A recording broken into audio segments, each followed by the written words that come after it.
Hello, Namaskar. This is Firstpost and you're watching Vantage with me, Palki Sharma.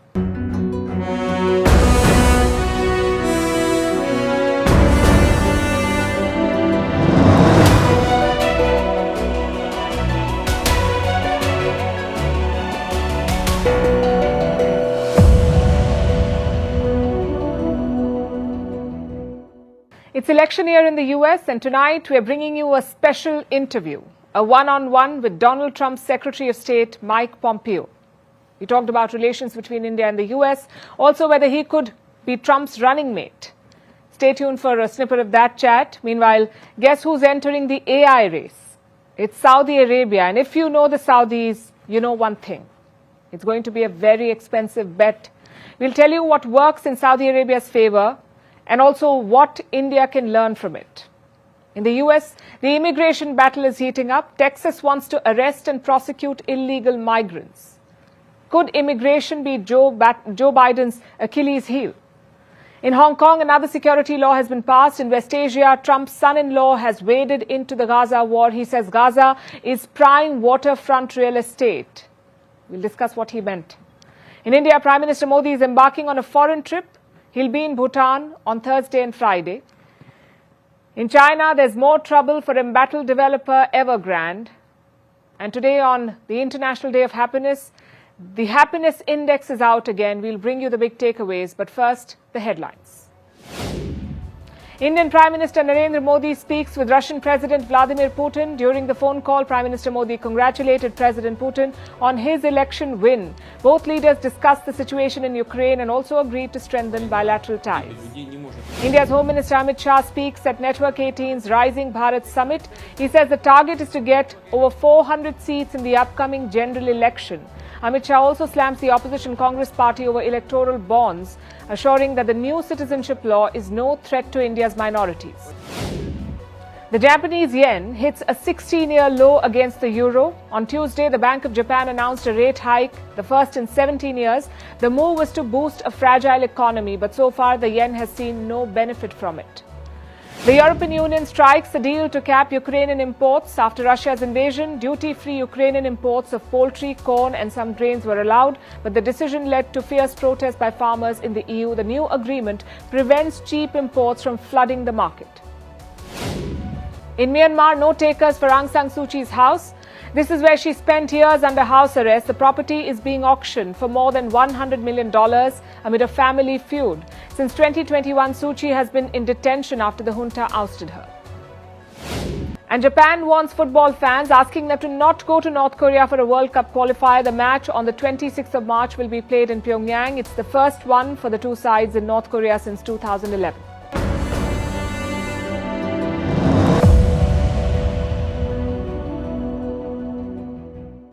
Saudi Arabia wants to join the AI race, which can only mean one thing. A ludicrous investment is loading. Guess how much the kingdom is planning to splurge? Reports say $40 billion, 40 billion, to make Saudi Arabia a hub of artificial intelligence. Now first, some context. OpenAI is probably the most famous AI firm on the planet. Their valuation is $80 billion. So Riyadh is investing half of that money in AI. But then again, this is Saudi Arabia. When was lack of money ever a problem for them? So let's look at their plan.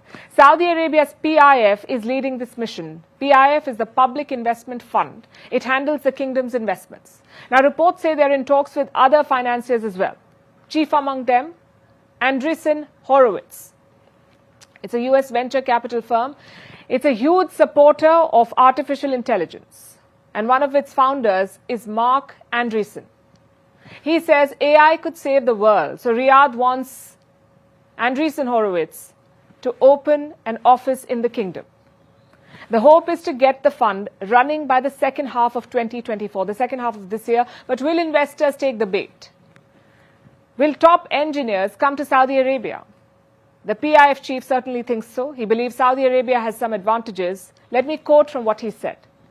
AI will consume a lot of energy, and we are the global leader when it comes to fossil fuel energy and when it comes to renewable energy. And he could be right. AI requires a lot of processing power. Sometimes thousands of chips work in tandem, which means a lot of electricity is needed. Data centers will need 50% more power by 2027, and Riyadh has a lot of it. They're the third largest producer of fossil fuels. Plus, the AI bet aligns with the kingdom's long-term goal. Crown Prince MBS Mohammed Bin Salman calls it Vision 2030. The plan is to diversify away from oil to focus on other industries like tourism and technology. So on paper, Saudi Arabia has all the ingredients: a lot of money, a lot of energy, and some flexibility on regulation, plus a young population. But can it attract the best talent? You see, Saudi Arabia is largely a closed society, so getting people to come and work there will be tough. Does Riyadh have a plan for that? The plan is networking. One of the kingdom's top colleges is KAUST, King Abdullah University of Science and Technology. It is led by this man, Dr. Tony F. Chan. Now, Chan has worked mostly in Western colleges. He's taught at Yale and UCLA. And before that, he studied at Caltech and Stanford. So the idea is to spread the word, to use big names to attract top talent. And it's not just Saudi Arabia. The UAE is also investing in AI. In 2020, Abu Dhabi opened the world's first university dedicated to artificial intelligence. Today, they have a minister for artificial intelligence. All of this is driving the industry in West Asia. So good news for them. It could mean more jobs and less dependence on oil. But for countries like India, it is also a wake-up call, a nudge to invest more. In fact, this month, India unveiled a new AI mission. The plan is to spend 10,000 crore rupees over 5 years. That's around $1.2 billion over the next 5 years. But Saudi Arabia is spending $40 billion. Do you see the gap here? India cannot compete with the Gulf on financing. So India must look elsewhere, like talent and market power, or partnerships with existing AI players. And one such opportunity could be opening up. The Indian government is looking to buy 10,000 GPUs. What's GPU? Graphics Processing Unit. These GPUs are the building blocks of artificial intelligence. The plan is to make these GPUs available to Indian AI firms. But where will these GPUs come from? Maybe NVIDIA. Its founder says he wants to step in. Let me in fact quote from what he said. If India is buying GPUs for AI, NVIDIA builds really good AI GPUs. When you go back, please spread the word. If somebody wants to buy GPUs, I'm open for business and we're quite interested in it. So NVIDIA is game and they're the top dogs right now. The company makes up 80% of the AI chip market. One company, 80%. Everyone buys from them. Amazon, Google, Meta, Microsoft, OpenAI, Tesla. All these companies buy NVIDIA chips. And this week, they unveiled a new product. The Blackwell B200 chip. Listen to this. This is Hopper. This is Hopper. Hopper changed the world. This is Blackwell.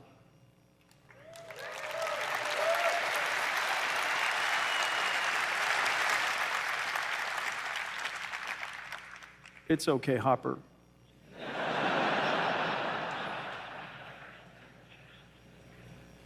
You're very good.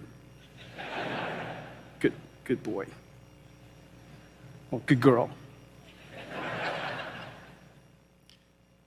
208 billion transistors, and so you could see, I can see, there's a small line between two dies. This is the first time two dies have abutted like this together in such a way that the two dies think it's one chip. Hopper is NVIDIA's old chip, Blackwell is the new one, and its performance is mind-boggling. The Blackwell is 30 times faster than Hopper. It has 208 billion transistors on it. Hopper had just 80 billion. Now, transistors are part of every chip. Think of it like a switch. A transistor can turn off and control the flow of electricity via chips.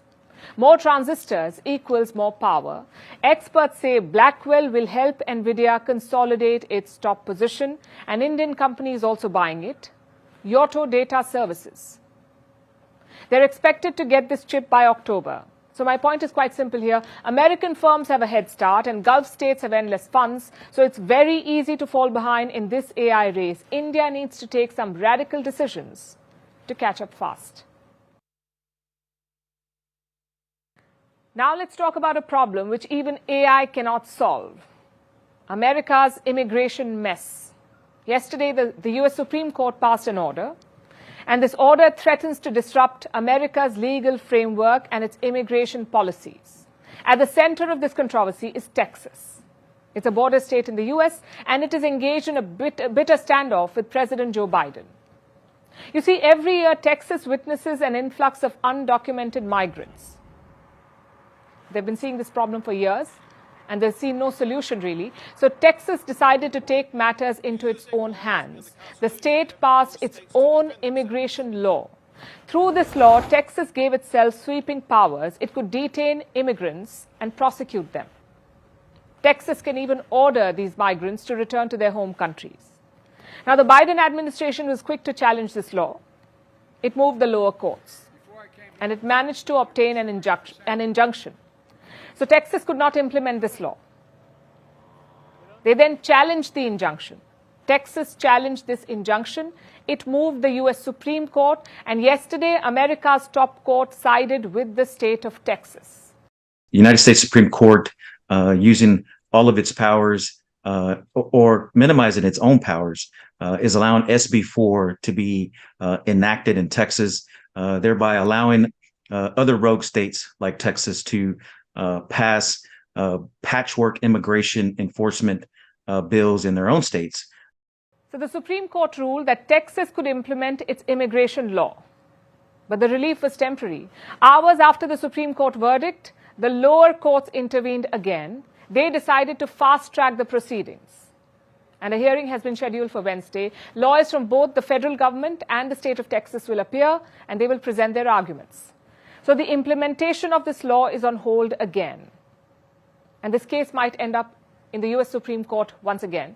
Because yesterday's ruling is very clear. It did not say anything on the legality of the law. The Supreme Court judgment focused on just one thing. Can Texas implement this law while it is still being challenged in courts?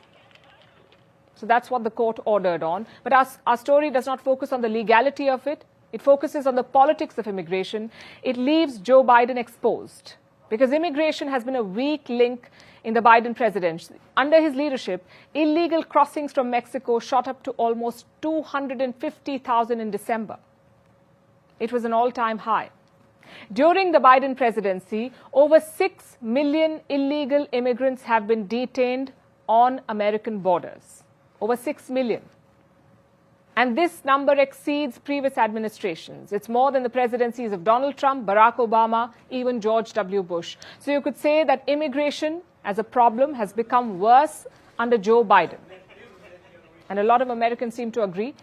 Here are the findings of a recent poll. More than 2/3 of American citizens disapprove of Biden's immigration policies. So the tussle with Texas will only highlight this weakness further. America's top court has diminished the president's authority, it seems. Fundamentally, this case is about jurisdiction. Who has the power to decide which migrant can stay in the US and which migrant must leave? Who decides that? Usually it's the federal government, which sets the immigration policies. And it's the case in most countries. It's also the case in India. Here in India, states cannot make laws on immigration. Only the central government can make laws. The states are supposed to enforce those laws. And it's the same in the US. But Texas is now challenging this system. It is trying to forge its own path and challenge the authority of President Joe Biden. And America's neighbors are already complaining. Mexico, for instance, has issued a statement. It has refused to accept any migrants deported by Texas. Estamos en un momento crítico. Today, we are also at a critical moment where the Supreme Court of the United States approved today. Yesterday, it had put an impasse, but today it approved the SB 4 law, which is an anti-immigrant, xenophobic, discriminatory law. Cualquier migrante o cualquier persona. So America's immigration mess has now become a headache for its allies and neighbors. Joe Biden wants 4 more years to fix it. But his re-election bid is proving to be an uphill task. He's losing support from his core vote bank. And this includes the Latino and Hispanic vote. It's moving away from Biden, according to recent opinion polls. The row over immigration can only weaken President Biden's case. Among the biggest critics of Joe Biden is Mike Pompeo. Should not be a surprise, though. He served as Donald Trump's Secretary of State from 2018 to 2021, and before that, he headed the CIA. As Secretary, Pompeo brought hawkishness to U.S. policy. He was tough on Iran, lenient to Israel, and clear-headed about China's challenge. He also worked closely with India during this period. Today, we spoke one-on-one with Mike Pompeo, and we discussed the two wars, America's relationship with India, the state of Pakistan and their recent elections, also speculation that he could be Trump's running mate. Here's a small excerpt of that conversation.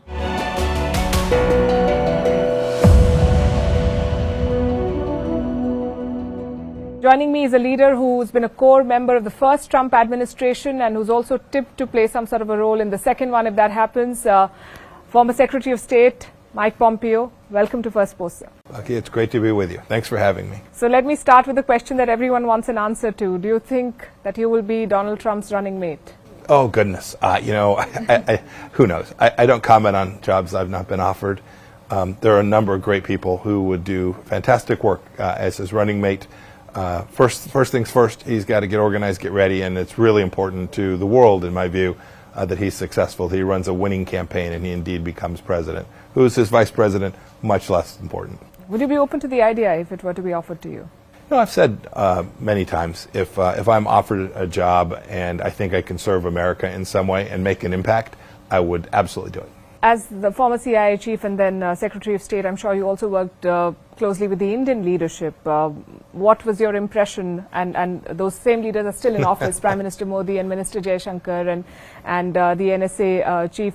Are there any particular interactions that come to mind? Is there something that you want to share with us and our audience? Well, first, I'm hopelessly biased. I love them both and enjoyed working with them, mostly because they're incredibly professional and capable. And they put India first. They are diligent about understanding the things that the Indian people need. And so Foreign Minister Jaishankar is among my closest former colleagues. I didn't work as directly with the Prime Minister, although I met him many times and traveled with the President to see him. But we always knew we had a friend, someone who was going to vigorously defend their own interests. And that meant we didn't always agree, for sure. But we knew we had a good, responsible counterparty that was working on many of the same things we were to make life better for the people of their own country and people of the world. I'm so happy they're still there. There's a lot going for the India-US relationship, but there are some not so good parts as well. Like, for instance, we've just rolled out a new citizenship law called the CAA. And the US government has said that it's concerned about this issue and it will monitor it. Do you agree with this statement? Our approach, the Trump administration's approach, was very different to these kinds of things. I don't want to talk about this specifically, but I'll give you a model. Our model was we had a lot more space for leaders, especially in democracies, places like India, right, the world's largest democracy. We had a lot of tolerance for democracies fighting it out politically amongst themselves and coming to resolution that made sense for their country. It might be a model that was different than the American model. It might be the same, but we had a lot of space for that. And that's another, I wouldn't say point of contention, but a point where there isn't total agreement between Washington and New Delhi, because India sees Pakistan as a state sponsor of terrorism. But American policymakers have been accused of ignoring India's concern vis-a-vis Pakistan. Do you sympathize with New Delhi's point of view more now? I wouldn't say more. No, I share the Indian view.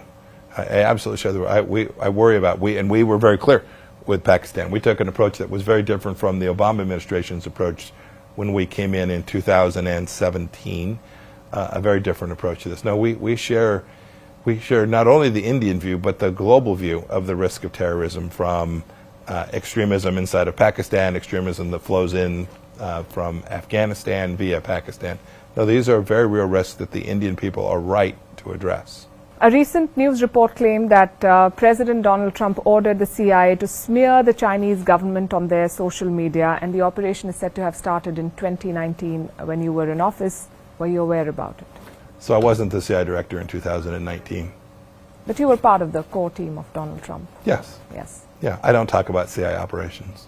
Did you know that there was such an operation? That it's out in the public domain? I understand. The New York Times says lots of things. Yeah. Most of it is false and silly. It's a disreputable institution. Absolutely. The other thing is TikTok. It's a big issue in the U.S. election. Yes, you all banned it. Good for you. Yes, we banned it long back, and the rest of the world is now coming to realize what sort of a challenge/threat it poses. It's also a big issue between the US and China, and President Trump wanted to ban it in 2020 as well. The current administration, I think, cannot decide what it wants to do, because on the one hand, they want a ban. On the other hand, the president is now on TikTok. He has an account because a lot of young people are there. Do you support a nationwide ban in the US on TikTok? In the end, the problem isn't TikTok. The problem is the Chinese Communist Party. And the Chinese Communist Party ought not to have any capacity to shape the minds and beliefs and core understandings of young people in the United States of America. So if you start with that principle, what does that mean? It means they can't run a social media company inside of your country. And so, yes, we should ensure that whatever TikTok is, a bunch of code, an algorithm, a bunch of short little dance videos, whatever it turns out to be, I'm fine with all of that. Knock yourself out. Have an algorithm, have dance videos, but they can't be owned by the People's Liberation Army. Do you hold China responsible for the COVID-19 pandemic, and do you think that the world has done enough to hold it accountable? And if you were to go to be in office again, would you take it up again? So you had two questions. The first answer is yes, and the second one is no. So the first question was, is the Chinese Communist Party responsible for COVID? The answer is yes, and I'll elaborate, because that's important. And second, has enough been done to hold them accountable? The answer is not remotely close. Now they haven't been held accountable in any material way. The World Health Organization is still run by the same guy who's told us that the Chinese were doing a great job in protecting the world. We should never forget that. Yes. He's still in charge today. Imagine the next pandemic. Same guy, same country, same Wuhan lab. When I say that China is responsible, they created this virus in a laboratory. The virus escaped accidentally, not intentionally, but it escaped from that laboratory. For that, accidents happen. They probably didn't do enough. But in any event, that was not an intentional release. But what was absolutely intentional is everything they did from the moment they became aware that the virus was running around the world, a relatively contagious, relatively lethal virus running around the world. They did everything they could to deny the world the capacity to protect the innocent people who died as a result of this virus. They hid the story. They disappeared journalists. They disappeared doctors. All the things that no nation, India wouldn't do this, America wouldn't do this. If we had an accidental release from a laboratory in one of our countries, we would immediately tell the whole world this is what happened. We would get the best minds in the world to try to address this, and we would do everything we could to contain this in the absolute moment, real time. These guys waited a very long time and then sent thousands of people around the world to transmit this virus, killing tens of millions of people, destroying billions of dollars worth of wealth, and setting the global economy back by at least a couple of years. No accountability to date for what Xi Jinping did to the world. Thank you very much for your time. Thank you. Now let's talk about Hong Kong. Once known as Asia's financial hub, the city is now kryptonite for big business. And the reason is China's Communist Party. 4 years ago, China passed a national security law. A very controversial law. It killed the autonomy of Hong Kong. It dissolved the one country, two systems model. Now Beijing has pushed a new set of rules. And they further tightened Beijing's grip on the city of Hong Kong. They passed a new national security law. Hong Kong's chief executive has called it historic. Today marks a historic moment for Hong Kong, a moment that has been awaited for 26 years, 8 months and 19 days. It is the historic moment when the 6th administration of the Special Administrative Region and the 7th Legislative Council have finally completed their glorious mission. This represents a proud moment in the glorious history of the Hong Kong Special Administrative Region. But as far as businesses are concerned, there is nothing to celebrate here, and I'll tell you why. This new national security law builds on the previous legislation. And you know why businesses the world over were drawn to Hong Kong? Because it encouraged capitalism without enforcing the strict rules of mainland China. Workers, especially from the West, could enjoy the freedoms that they were used to back home. And they could enjoy these freedoms while they worked in Hong Kong. But this new national security law effectively ends all those freedoms. The provisions empower Beijing The new law will allow China to exert its influence on businesses operating out of Hong Kong. It empowers the police to detain suspects for up to 16 days without charge. And if that wasn't bad enough, the new law also gives Hong Kong's chief executive sweeping powers. He can now directly ban organizations, even companies, from operating in Hong Kong. And the phrasing is quite vague. The law says companies can be banned if they are found, and I'm quoting, working for foreign forces. But what does that mean? What is Beijing's definition of working for foreign forces? The law does not spell it out. Neither does Beijing care to explain. It lists the punishment for offenses like treason, sabotage, sedition, theft of state secrets, external interference, but the law does not explain what constitutes treason, what qualifies as a theft of state secrets. If an employee decides to finish some work home, if they decide to take some files from work to their place, does that mean that they're stealing secrets? And the law has several such vague provisions, which means that they can be interpreted in a variety of ways, in ways that suit the state. And this ambiguity is a big risk for any business. Why would anyone want to work in Hong Kong if they constantly have to look over their shoulder? The writing is on the wall, it seems. Hong Kong is no longer safe for business. Yeah, I think it's a clear repudiation of the city's history as being a basically Western-oriented liberal place, now to make it much more in line with current China, Xi Jinping's China. Prominent economists agree. Stephen Roach is one of them. He's a well-known economist and the former chairman of Morgan Stanley Asia. Now, Roach used to be bullish about Hong Kong, but he now holds a very different opinion about the city, and this is what he wrote recently. It pains me to say Hong Kong is over. And the Americans agree, it seems. American businesses are leaving Hong Kong. Just a little over 1,200 companies operate in the city now, and this is the lowest since the year 2004. Big money is also leaving Hong Kong. Investors are withdrawing funds. In January this year, global funds sold thousands of shares. They offloaded stakes worth $2 billion. This mass exit has benefited India. Earlier this year, Indian markets surpassed Hong Kong, becoming the fourth largest in the world. And Hong Kong has tried its best to arrest this decline. Lawmakers have promised to revive the economy and keep businesses and investors in the city, but these assurances sound hollow. The environment has completely changed in Hong Kong. Foreign companies are operating in fear. Reports say some of them have enforced new rules for their employees who work in Hong Kong. Their access to company databases has been limited. And some of these employees are now using burner phones. This new national security law will only make the life of these employees harder. For our next story, let me ask you a question. What do you imagine when I say the word Gaza? War, airstrikes, buildings in rubble, dying citizens? Those would be the common answers. But if you ask this to Jared Kushner, he'll say a valuable waterfront. Now, for those who do not know, Jared Kushner is a former property dealer. He's Donald Trump's son-in-law. He was a senior foreign policy advisor for Donald Trump when he was president. He was charged with making the peace plan for West Asia. And this is what he had to say about Gaza. I will quote, "Gaza's waterfront property could be very valuable if people would focus on building up livelihoods. It's a little bit of an unfortunate situation there, but from Israel's perspective, I would do my best to move the people out and then clean it up." Clean it up. Those were his words. Basically, Kushner wants Israel to expel civilians from Gaza, push them into the Negev desert, clean up the war-torn strip, and make beach bungalows there. The comments have not gone down well. But Kushner stands by his remarks, and he says they were taken out of context. The plan before they saw it. Either way, this idea is not new. Israeli settlers have long pushed for it.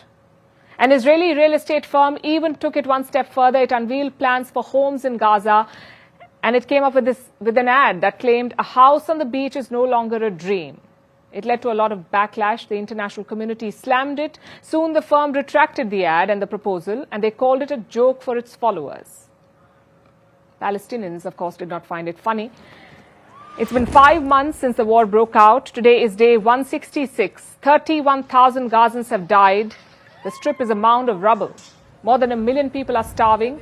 300,000 could face a famine by the month of May. The United Nations says Israel may be using starvation, and I'm quoting, as a weapon of war.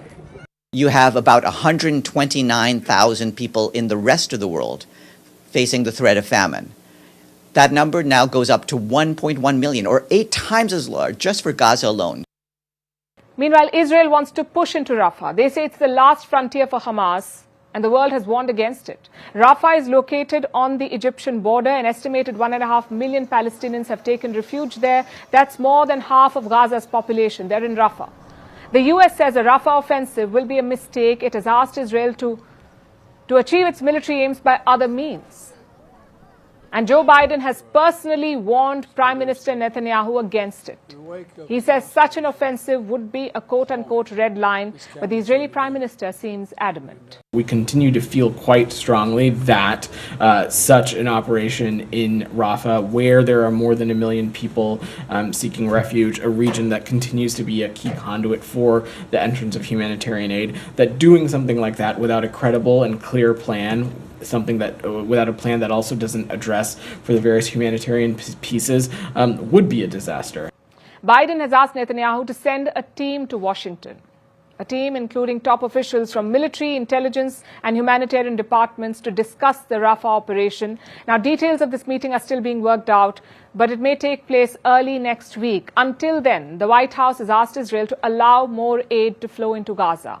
And amid all of this, Secretary of State Antony Blinken is in West Asia. He will first visit Saudi Arabia and then go to Israel. Blinken will meet top officials to discuss the peace plan. His only job right now is to secure a ceasefire. We have to get this hostage deal. We are working 24/7, leaning in, and trying to make sure that we get that hostage deal, so that we have a temporary ceasefire, so that we can get that all important aid into Gaza. On Monday, Israel's spy chief was in Doha. He joined a new round of talks with Egyptian and Qatari mediators. Qatar says it's too early to announce anything because they're expecting a counter proposal from Israel. And this proposal will then be presented to Hamas. So talks are still on. All sides are doing their bit. But given the situation at the moment, a peace deal is the need of the hour. Our next story is from Africa, from Ethiopia in the northeast. It's home to about 120 million people. About 60% of them are under the age of 24. So it's a young country with a sizable student population. And on Friday night, a number of these students pulled off a heist. They took millions of dollars from Ethiopia's largest bank, the state-run commercial bank of Ethiopia, but it was not some elaborate robbery. No, the students just took advantage of a computer glitch. The bank stopped monitoring withdrawals, and the people simply took advantage of that. Here's our report. When you think about college life, what comes to mind? Hectic classes and boring professors? First loves and lifelong friendships? Or maybe you think about the poverty. Instant noodles every day. Working odd jobs at odd hours alongside lessons. And just struggling to manage on your own. If that last bit sounds relatable, you'll wish you were in Ethiopia this weekend. Ethiopia's biggest bank, the Commercial Bank of Ethiopia or CBE, faced a technical glitch on Friday night. It would process the transaction but not update the balance sheet, meaning people could keep withdrawing money even after their accounts ran out, because the bank didn't correctly debit their accounts. Now, it seems this glitch manifested late on Friday night. Since it was late, perhaps the bank could have swept this glitch under the carpet, were it not for Ethiopian students. Some student pulling an all-nighter must have needed a midnight snack. They would have gone to the ATM and noticed the glitch, which means the news spread like wildfire across campus. And soon every student was draining the bank. Addis Ababa University, Jimma University and Dilla University were the hotspots. Students there went on a frenzy, so much so that the bank CEO blamed them directly for the loss. He has asked the students to return the money they took. He promised that no legal action will be taken against them. University authorities are also urging the students to return the cash. But knowing students, there's a good chance that most of the money is already gone. So the bank may have a tough time getting anything back. It may be staring at a loss of millions. The exact amount isn't known. The Commercial Bank of Ethiopia hasn't given a final figure. It could be that they don't know, or maybe they're embarrassed. Because estimates range from 2.4 to 6 billion Ethiopian birr. That's between 42 to 105 million US dollars. It's a lot of money to lose over the course of a few hours. The bank realized what was going on in the early hours of Saturday, and it hit the kill switch. It halted all transactions until the glitch was fixed. This affected all online payments, bank-to-bank transfers, and even ATM withdrawals. This wasn't just limited to CBE customers. The bank powers other payment systems too, like apps for fuel payments. That was shut down as well. It shows just how interconnected systems are these days, and how one glitch can set off a chain reaction, bringing online transactions to a standstill. Does this mean we should move back to cold, hard cash? That's up to you.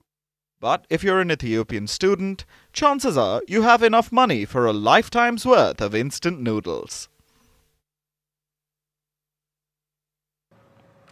Do you remember Evergrande? It was supposed to be China's melting point, their own Lehman moment. But it's proving to be a Lehman period because Evergrande's troubles continue.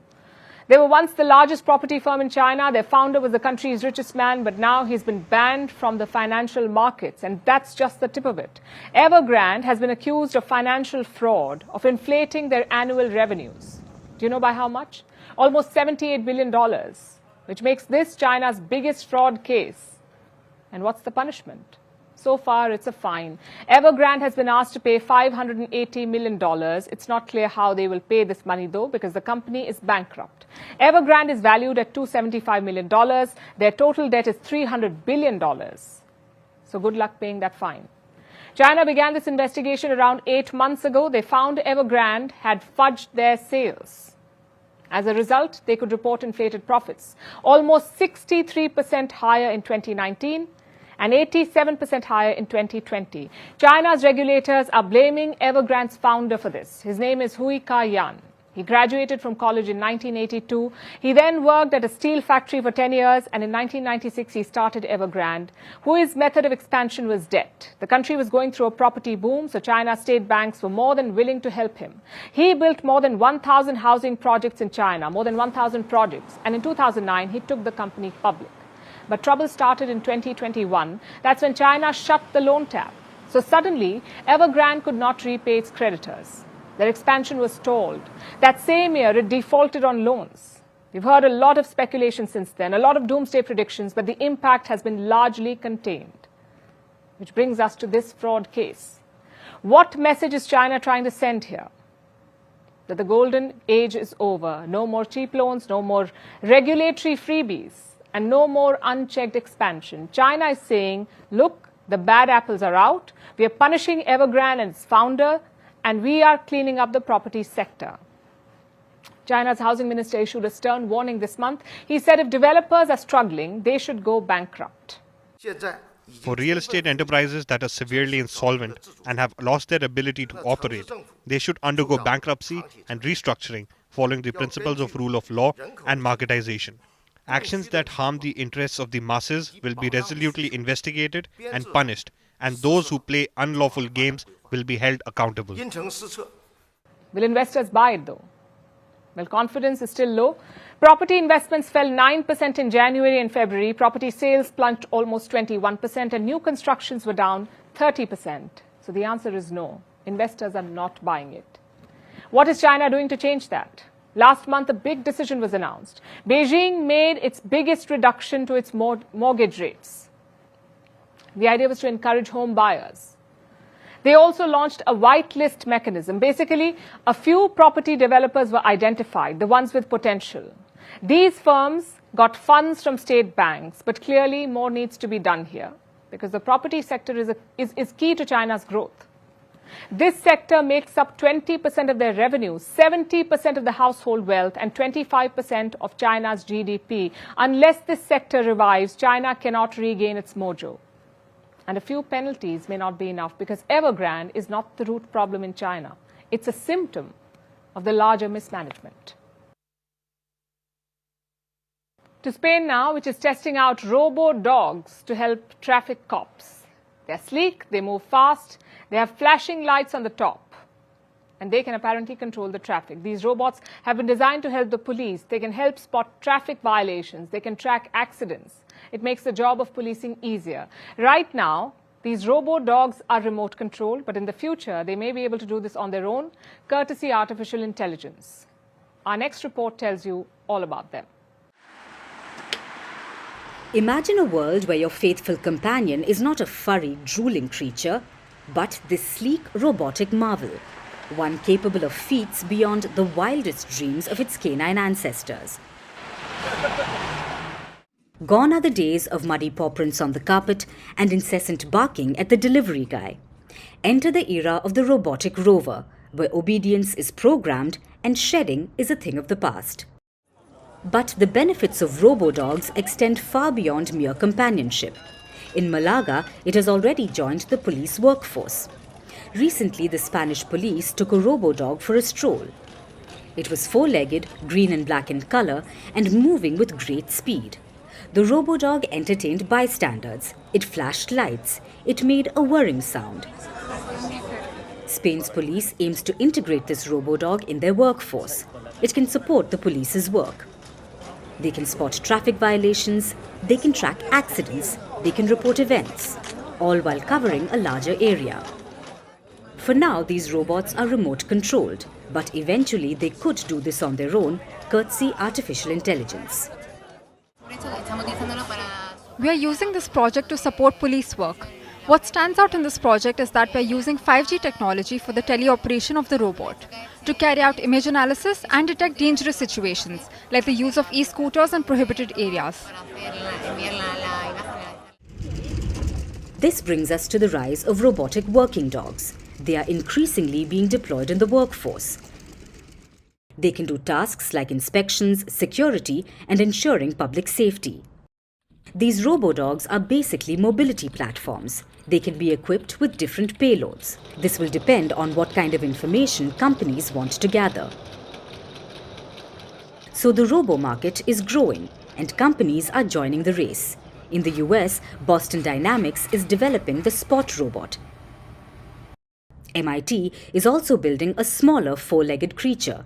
It calls it the mini cheetah. Chinese companies too are in the race. Deep Robotics, Wayland and Unitary Robotics are all building their own versions.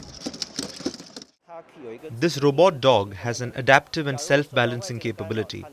If it encounters external interferences, it can automatically restore its balance. Just like when we kicked it, it could maintain its own balance. After it's turned over, it can get back up on its own. This is also what makes it different from other robots. So canine cyborgs are on the rise, and the market will only grow in the future. Combining cutting-edge technology with fast movement and skills, it's a leap forward in technological innovation. With advancements in artificial intelligence and robotics, who's to say what the future holds? They say comparison is the thief of joy. Ironically, when it comes to tracking our own joy, we love to compare. And it's not limited to humans, it applies to companies, even countries, maybe especially countries, because to them, happiness is an operational objective. Nations want to know where they stand, and every year they get a reality check, thanks to the World Happiness Index. It's an annual and global barometer. It is a subjective ranking of happiness. It studies 143 countries where participants are asked to score their lives. 6 variables are taken into account: GDP per capita, life expectancy, social support, freedom, generosity, and corruption. And these surveys are compiled. They frame a picture of the nation as a whole, and the nations are ranked on the basis of well-being. Today is the International Day of Happiness, and the latest World Happiness Report has been released. We dissected it for you. Which countries came on top? What were the obvious findings? What was hidden? And what were the big shockers or surprises? We'll discuss that, starting with the absolute non-shocker. Let me ask you this. Which country do you think came on top? No points for guessing. It was Finland again. For the 7th consecutive year, this Nordic nation has been ranked the happiest in the world. What explains this big win? Experts point to the Finnish infrastructure of happiness. A safe and secure environment, affordable opportunities, relative equality, high levels of trust, and most of all, a policy push. In Finland, happiness is at the front and center of governance, and it seems like the land of unicorns and rainbows. But which other nations came close? Finland was followed by Denmark, Iceland, Sweden, and Israel. That's right, Israel ranks 5th. Given the war with Hamas, this does come as a surprise. Israel has been in the top 10 since 2022, but what explains this jump to top 5? The rankings are based on a 3-year average, basically 2021 to 2023. So big events throughout the years are taken into account, but their impact is muted. So life evaluation in Israel fell sharply, but it only accounted for a third of the average. The timing matters as well. The happiness survey in Israel was conducted after October 7th, after the war broke out. But it was much before the warfare soared. Hence, the result was not as bad as one would expect. And this applies to the ranking of Palestine as well. Its statehood is not widely recognized, but as per this index, Palestine stands at number 103, which is not a great position to be in, but much better than one would expect, because the survey here was conducted much before October 7th in Palestine, before life evaluations would have plummeted. So there are some holes in this report. One can point to India's ranking and say the same. According to the World Happiness Index, India ranks at the 126th position, the same as last year, 126 out of 143 countries. India comes after nations like Niger, Burkina Faso, Iran, and Ecuador, nations with a tense political climate and an array of problems. What explains this? According to the report, India's caste system plays a role. So do religious discrimination and unjust developmental schemes. Sure, there is room for improvement here, but putting India behind nations rocked by coups and violence seems like a stretch. And the surprises do not cease here. Older Indians have higher life satisfaction than the young. And this trend is picking up the world over. According to this report, something is going wrong with the young, specifically the Gen Z between the ages of 15 and 24. They're not happy. Especially in the UK, across Europe, the US and Australia, experts claim Gen Z is suffering an equivalent of a midlife crisis.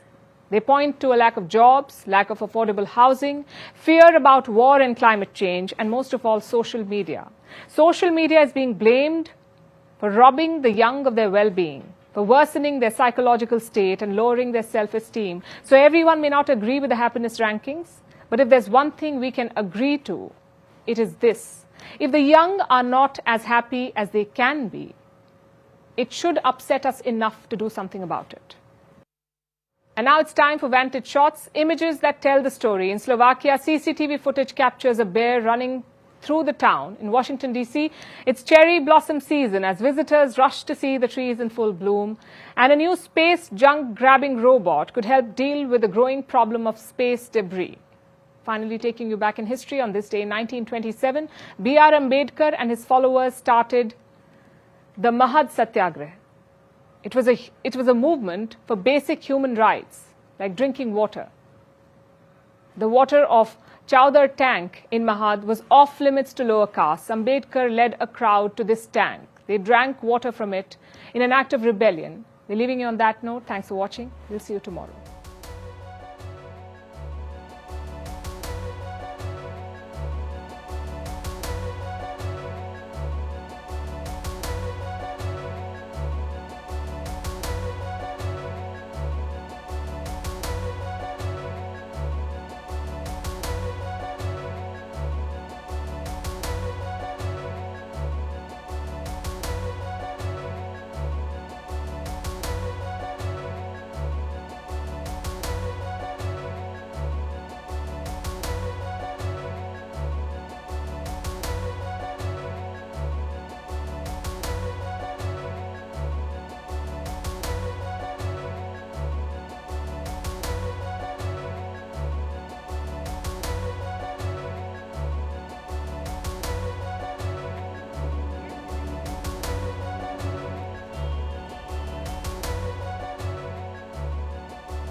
उस summit की तारीख या घटना आपके group को तो याद रहना बहुत स्वाभाविक है, लेकिन शायद पत्रकार मन ये भी सोच सकता था, और शायद सोचा होगा लेकिन बोलते नहीं होंगे, कि क्या कारण होगा कि एक इंसान अपने कमिटमेंट के कारण इस समिट में इतने ही शांत मन से आया था और उसी समय वो किसी प्रक्रिया को दौड़ा रहा था और जो दूसरे दिन सुबह दुनिया के लिए बहुत बड़ी खबर बन गई थी। और मैं मानता हूं जरूर आप लोग इसका एनालिसिस करेंगे, और शायद वो 28 फरवरी थी 2019, और माहौल तो ऐसा ही था। और मैं भी बहुत शांति से आप सबसे नमस्ते नमस्ते करके निकला था, और भारत ने बालाकोट में एयर स्ट्राइक की थी रात को।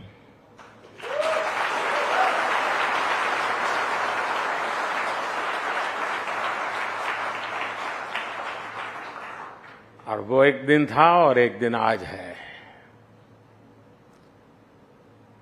और आपने देखा होगा कि आतंक के सरगना हो या विकास और शांति की चाहत रखने वाले देश हो, सब ने राइजिंग भारत अनुभव किया है।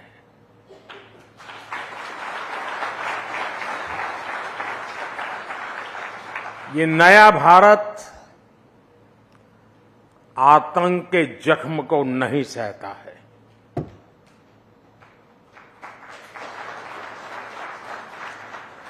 बल्कि आतंक के जख्म देने वालों को पूरी ताकत से सबक भी सिखाता है।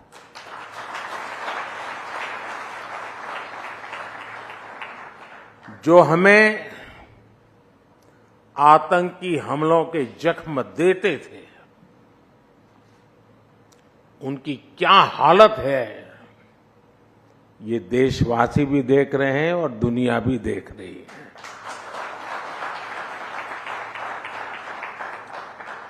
एक सुरक्षित राष्ट्र ही एक विकसित राष्ट्र का आधार होता है, और आज यही भारत की पहचान है और यही राइजिंग भारत है। साथियों, चुनाव का मौसम है। चुनाव की सरगर्मी बिल्कुल सर पर है। तारीखों का ऐलान भी हो चुका है। आपकी इस समिट में भी कई लोगों ने अपने विचार रखे हैं। डिबेट का माहौल बना हुआ है, और मैं मानता हूं कि लोकतंत्र की यही खूबसूरती है। देश में भी धीरे धीरे चुनाव प्रचार जोर पकड़ रहा है। सरकार अपने 10 साल के कामकाज का रिपोर्ट कार्ड रख रही है। हम अगले 25 साल का रोड मैप बना रहे हैं, और अपने तीसरे टर्म के पहले 100 दिन का प्लान भी बना रहे हैं।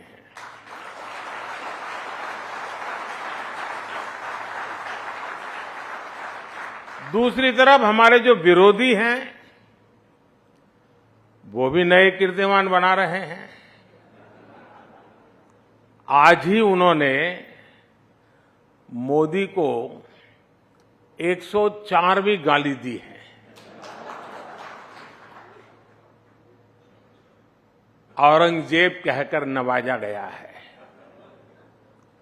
मोदी की खोपड़ी उड़ाने का ऐलान किया गया है। इन सब पॉजिटिव नेगेटिव बातों के बीच दुनिया का सबसे बड़ा इलेक्शन जारी है। 2600 से ज्यादा पॉलिटिकल पार्टियां करीब 97 करोड़ मतदाता, 97 करोड़ वोटर्स, करीब 2 करोड़ फर्स्ट टाइम वोटर्स लोकतंत्र के इस पर्व में हिस्सा लेने जा रहे हैं। मदर ऑफ डेमोक्रेसी के तौर पर ये हर भारतीय के लिए, यहां इस हॉल में बैठे प्रत्येक व्यक्ति के लिए और आपके टीवी के दर्शकों के लिए भी उतनी ही गर्व की बात है। साथियों, आज पूरी दुनिया 21वीं सदी को भारत की सदी कहती है। बड़ी बड़ी रेटिंग एजेंसीज, बड़े बड़े अर्थशास्त्री, बड़े बड़े जानकार राइजिंग भारत को लेकर बहुत आश्वस्त है। और इन लोगों के मन में कोई इफ नहीं है, बट नहीं है, नो इफ नो बट्स। आखिर ऐसा क्यों है? कोई सवालिया निशान नहीं, ऐसा क्यों है? ऐसा इसलिए है क्योंकि पूरी दुनिया आज ये देख रही है कि पिछले 10 साल में भारत ने कितने बड़े परिवर्तन किए हैं। आजादी के बाद से जो सिस्टम बना, जो वर्क कल्चर बना, उस सिस्टम में ये ट्रांसफॉर्मेशन लाना इतना आसान नहीं था, लेकिन ये हुआ है और ये हम भारतीयों ने ही करके दिखाया है। आज भारत का कॉन्फिडेंस लेवल हर भारतीय की बातों में झलकता है। आज हम विकसित भारत की बात कर रहे हैं। आज हम आत्मनिर्भर भारत की बात कर रहे हैं। और लोग चाहे विपक्ष में हो, देश के भीतर हो या देश के बाहर हो, सब भारत की उपलब्धियां देख रहे हैं। सिर्फ 10 साल में 25 करोड़ लोगों का गरीबी से बाहर निकलना, क्या ये ऐसे ही हो गया होगा क्या? सिर्फ 10 साल में भारत का 11वें नंबर से 5वें नंबर की इकोनॉमी बन जाना, क्या ऐसे ही हुआ होगा क्या? सिर्फ 10 साल में भारत का फॉरेक्स रिजर्व बढ़कर के $700 बिलियन के पार पहुंच जाना, ये क्या ऐसे ही हुआ होगा क्या? सिर्फ 10 साल में भारत का एक्सपोर्ट $700 बिलियन पार कर जाना, क्या ऐसे ही हुआ होगा? और ये तो अभी कुछ भी नहीं है, अभी तो और भी आगे जाना है।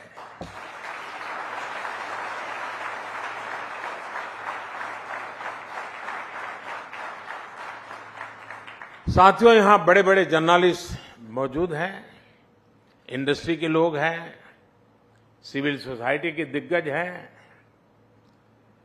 पॉलिटिकल फील्ड के लोग भी हैं, ब्यूरोक्रेसी वर्ल्ड के भी लोग हैं। आप जानते हैं कि हमारे यहां सरकारों में ब्यूरोक्रेसी में काम कैसे होता रहा है। फिर वो एक फैक्टर क्या था जिसकी वजह से ये बदलाव आया? वो एक फैक्टर है नियत।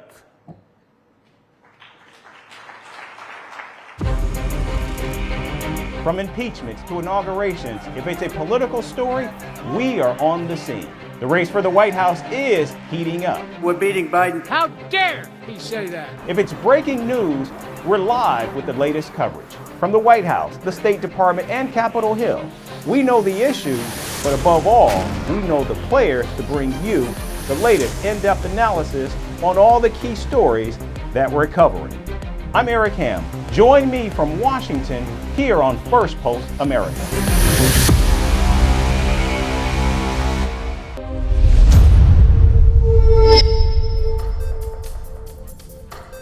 Hello and welcome to Firstpost America, your global pit stop for the latest news and headlines from the United States and around the world. I'm Eric Ham, coming to you live from the nation's capital in Washington, D.C. We'll get you a roundup of all the day's top stories, but first, let's take a look at the headlines. Canada will halt all weapons shipments to Israel and calls for an independent Palestinian state. Now, Israel has slammed the move, saying history will judge Ottawa's actions harshly. France launches a major operation against drug trafficking ahead of the Olympics. Over 4,000 officers have been deployed and at least 100 arrested in the first raid. China sends a communication satellite to the dark side of the moon as Beijing's lunar exploration ambitions grow. South Korean and American troops launch combat drills, including tanks and heavy weaponry. This comes as North Korea conducts engine tests for a potential hypersonic missile. South Sudan closes all schools for 2 weeks amid an intense heat wave. Temperatures have soared over 113 degrees Fahrenheit.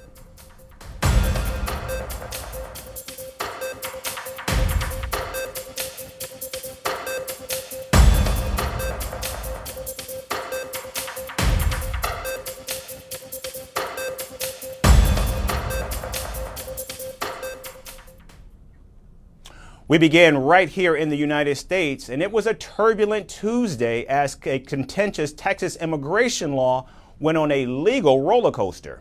A federal appeals court has put a hold on a Texas immigration law which would allow state police to arrest and deport migrants who cross illegally into the United States from Mexico. The law, known as Senate Bill 4 or SB 4, has been strongly opposed by Democrats but was passed by the Republican majority in the Texas state legislature.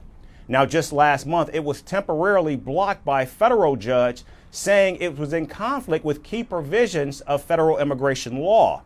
However, earlier this month, the U.S. Supreme Court issued a temporary stay on SB 4, but the stay was lifted on Tuesday, allowing the law to actually take effect. Now, hours later, the Fifth Circuit Court of Appeals put the law back on hold. The court will continue hearing arguments on the issue today. Now, the U.S. Supreme Court rejected an emergency application from the Biden administration, which says that the law is a clear violation of federal authority and would cause additional chaos. The nation's highest court of 6-3 conservative majority and the 3 liberal justices on the Supreme Court had dissented. Now, liberal Justice Sonia Sotomayor wrote, Texas passed a law that directly regulates the entry and removal of non-citizens and explicitly instructs its state courts to disregard any ongoing federal immigration proceedings. That law upends the federal-state balance of power that has existed for over a century. Now, responding to the Supreme Court's decision, the White House said it would make Texas less safe, burden law enforcement, and sow chaos and confusion at the southern border. The decision also raised alarms among immigration activists. And there was also confusion on the ground about whether the law could actually be enforced. It's not very easy to get this far but not make it to the US and to not send money to our families. They should put their hand on their heart and act in favor of migrants because we have families just like they have families. We have to enter the United States. At least in my case, I am in political exile. We came to work. We did not come to take anything from anyone. What we want is to work in the US, to send money to our children and to our families. So far, Texas authorities have not announced any arrests made under the law, but the state has argued that it has a right to take action over what authorities have called an ongoing crisis at the southern border. I think it passes constitutional muster. I think it's the right policy for the state of Texas. We have to have a secure border. And that's not just a Republican ideal. That is independents, that is swing voters, that's even some Democrats who want to secure borders. So SB 4 goes a long way to address that, and it should be the law in the state of Texas. There's no argument for many of us in the Democratic Party from Texas or across the country that doesn't acknowledge that we need to address some issues along the border. We need to address those issues.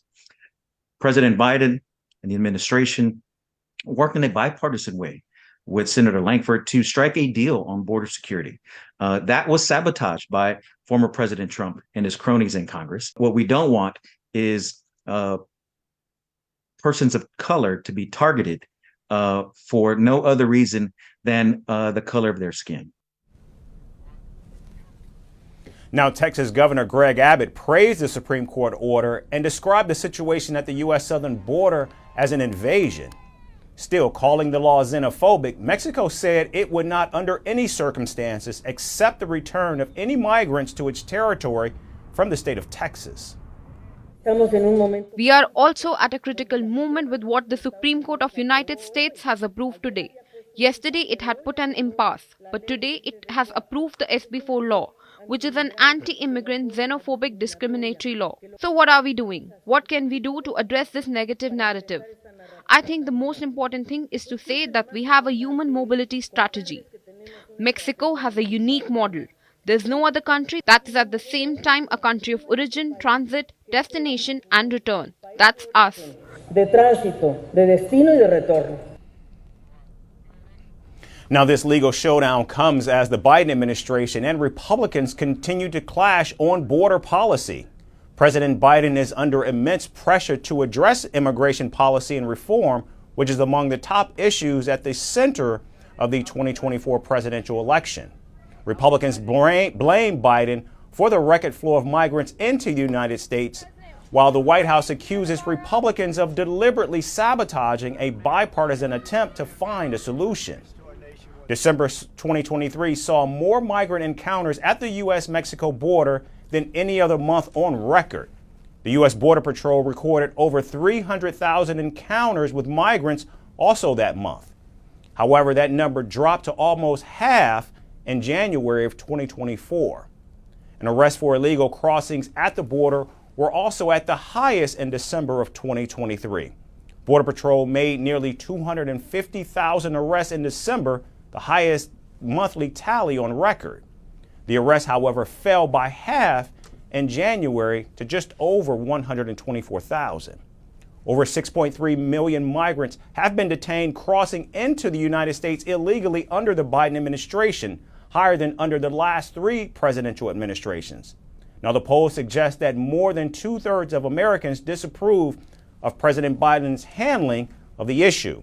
In recent weeks, the president has significantly stepped up his rhetoric on immigration, blasting his predecessor and 2024 rival Donald Trump on the issue. The political battle and legal back and forth on the immigration issue will only intensify as the election draws near. And shifting our focus to the Middle East, U.S. Secretary of State Antony Blinken returns to the region. This is his 6th visit to the Middle East since the start of the Israel-Hamas war. And the visit comes as the fate of talks to secure a ceasefire and the release of hostages literally hangs in the balance. Blinken will first make a stop in Saudi Arabia's Jeddah, then he will meet Egyptian leaders in Cairo to discuss talks brokered by Egypt and Qatar, as well as efforts to get more aid into Gaza. This is multifold. It's, of course, to push for an agreement on a ceasefire and the release of hostages. As you know, we're intensely engaged on that every single day, and we're doing everything we can to push that forward and to reach an agreement.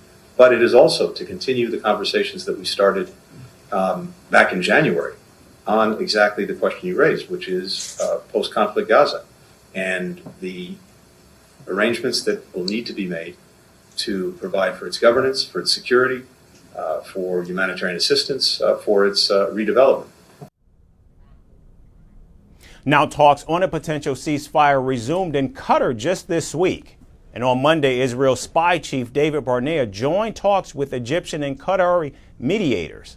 However, weeks of negotiations have not yielded an agreement between Israel and Hamas. And now Washington hopes to finalize a deal between the two sides and alleviate the humanitarian crisis that is gripping Gaza. The U.S. has repeatedly called on Israel to allow an increase in the flow of aid into the Palestinian enclave.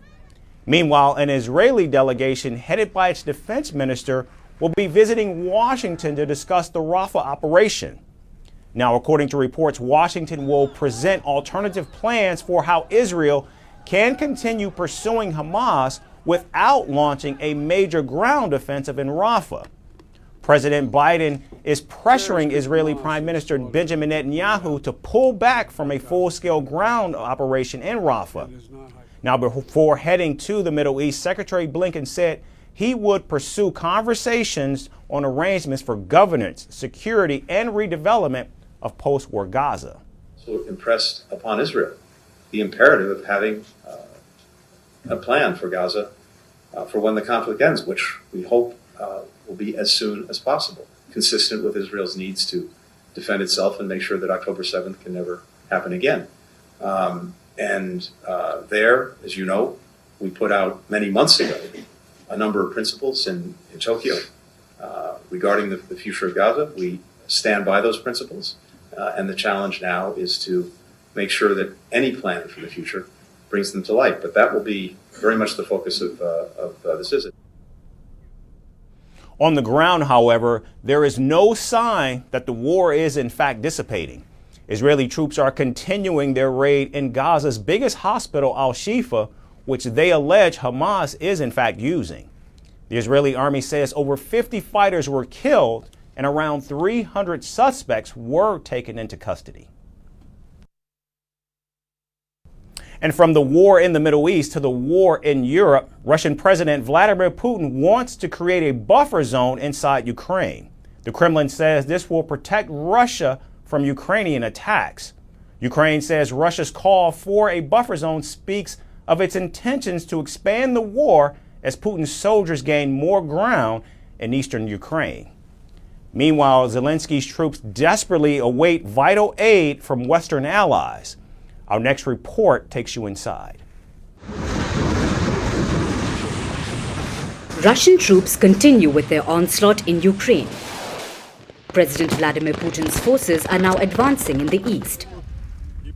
After the fall of Avdiivka, Russian soldiers have now captured more territory, and Putin now wants to create a buffer zone inside Ukraine. Putin says, and I quote, "A security zone would be difficult to penetrate using foreign-made assets."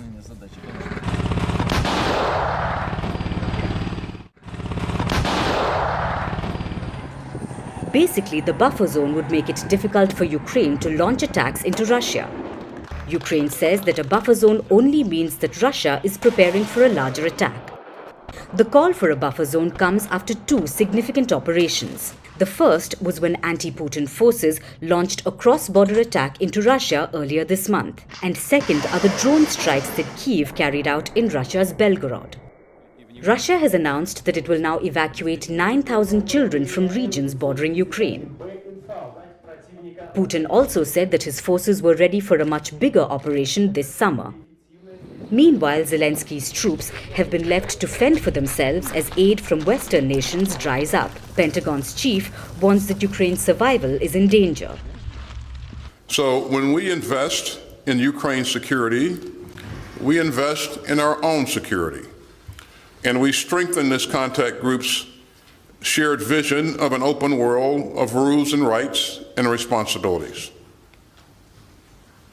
Today, Ukraine's survival is in danger, and America's security is at risk. And they don't have a day to waste, and we don't have a day to spare either. U.S. Defense Secretary Austin Lloyd added that Russia would not stop at just Ukraine. And ladies and gentlemen, let's not kid ourselves. Putin will not stop at Ukraine. But as President Biden has said, Ukraine can stop Putin if we stand with Ukraine and provide the weapons that it needs to defend itself. Ukraine's survival is on the line, and all of our security is on the line. So we will continue to stand together to resist Putin's campaign of conquest, and we will continue to keep the faith with the people of Ukraine. Lloyd Austin's comments come at a time when American lawmakers continue to block military aid for Ukraine. Republican House of Representatives Speaker Mike Johnson has refused to vote on a bill that would provide Kyiv $60 billion worth of aid. The Biden administration says it is working with lawmakers to break the deadlock. Meanwhile, Ukraine says the situation on the front line continues to deteriorate. We have difficult situation on the front line because of lack of artillery ammunition, and we hope that this Czech initiative, which Luxembourg joined, will help us, and beginning since April we will have enough ammunition, artillery ammunition, to deter our front line. So now the front line is stabilized. Russia continues to hold a massive advantage over Ukraine. Officials in Kyiv say Russia has carried out over 3,000 ground and air attacks since the year began.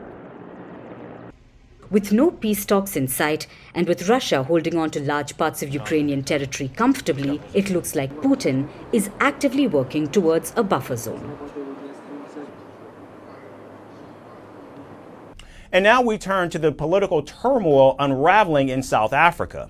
The rift between current President Cyril Ramaphosa and former President Jacob Zuma continues to deepen. President Ramaphosa's ruling party, the African National Congress, or ANC, is suing the newly formed rival opposition party started by Zuma. The ANC is in fact taking Zuma's new party, also known as MK, to court. The ANC says that the MK did not meet the registration criteria in September of last year. South African parties were required to register last year in order to contest the May 29th general elections. However, Zuma's party was formed only recently after reports of a fallout with President Ramaphosa. Now, President Ramaphosa and former President Zuma were longtime members of the ANC. However, this year, things took a drastic turn when former President Jacob Zuma broke off from the ruling party. President Ramaphosa has called Zuma the most destructive person to South Africa's democracy. And now the ruling party plans to ban Zuma's party from contesting in the upcoming elections. The ANC has launched a legal campaign to deregister and disqualify this new party. Meanwhile, leaders from Zuma's party say they will launch a civil war if in fact they are disqualified. The African National Congress has ruled South Africa for nearly 3 decades. But latest polls show that President Ramaphosa's party is actually decreasing in popularity. Meanwhile, the MK party has gained traction because of former President Jacob Zuma. In fact, it is now the 3rd most popular political party in South Africa. Meanwhile, the ANC has denied that the legal action is a reaction to the political threat posed by Zuma and the MK. The ruling party has also ruled out a coalition with Zuma's other rivals. If you know what South Africa has gone through, coalitions will not work unless those coalitions are regularized. We've seen how nations that are administered through coalition governments also battle in terms of policy contradictions. And therefore, out of those lessons, our immediate bet is to win elections. Now the ANC is facing anti-incumbency as South Africa struggles with years of stagflation and rising unemployment. Will voters retain their trust in the African National Congress, or will former President Jacob Zuma's MK party play spoiler? One thing that is certain, uncertainty abounds. And finally to Brazil, where former President Jair Bolsonaro has been accused of forging his COVID vaccination certificate. The 68-year-old former leader has been formally indicted. And this as the Brazilian police filed an investigation report naming Bolsonaro and 16 of his subordinates for falsely entering data into the public health system. Our next report breaks it all down for you. Former Brazilian President Jair Bolsonaro's legal troubles are spiraling up. The 68-year-old leader has now been formally indicted for faking his COVID vaccine certificate. According to a report filed by the Brazil police, Bolsonaro and 16 others plotted to issue false certificates. They reportedly used those certificates to do away with the restrictions amid a raging pandemic. The report names the former president along with his subordinates. That includes a doctor, a lawyer, health officials and soldiers, among others. The police investigation shows that one of Bolsonaro's close aides, an army colonel, confessed to entering fake data into the public health system. The colonel reportedly said Bolsonaro ordered him to insert the false data for him and his daughter. He further said that those certificates were printed and delivered to the former president. According to Brazil's Public Health Department records, the former president received the vaccine in Sao Paulo during the pandemic. But an investigation later found he was not in the city at the time. The Brazil police are investigating charges of criminal association and insertion of false data into the public system. According to Brazilian laws, both these offences are punishable with imprisonment. Bolsonaro has been widely criticized for his management of the COVID-19 pandemic. The former president had dismissed the severity of the pandemic. He not only vehemently opposed a lockdown to curb the virus, but also asked Brazilians to stop whining as the death toll reached record highs. He even joked about the vaccine, saying that it could turn you into an alligator. Bolsonaro, a COVID skeptic, had publicly vowed to never get the COVID vaccine. He has denied any knowledge of records being tampered with and says that the case against him is fabricated. If I'm out of the political game, I will be a citizen, maybe a good political facilitator. There are many good names, but I believe until the last second, without exemption in a fair trial or any kind of revenge on the part of the TSE. The Brazil authorities in January confirmed that his COVID vaccination certificate was forged. However, they didn't have enough evidence to access who had forged the data. This isn't the only legal battle that Bolsonaro faces. There are plenty of them. He's facing an investigation into an alleged coup plot to stay in power after losing the 2022 general election. Thousands of his supporters had stormed government buildings, including the presidential palace, the Supreme Court and the Congress. They looted and vandalized the buildings. Bolsonaro has been barred from running for office for 8 years for undermining the electoral system. Last month, he had to surrender his passport. The former president is also being probed over the alleged misappropriation of state gifts. For now, Brazil's Attorney General will decide whether to charge the former president or not. The indictment in the false COVID vaccination certificate case is a first for the embattled far-right leader, but it could open the floodgates of trouble for Jair Bolsonaro. That's our show for today. We certainly thank you so much for tuning in. We hope to see you right back here again tomorrow. Thanks again for watching.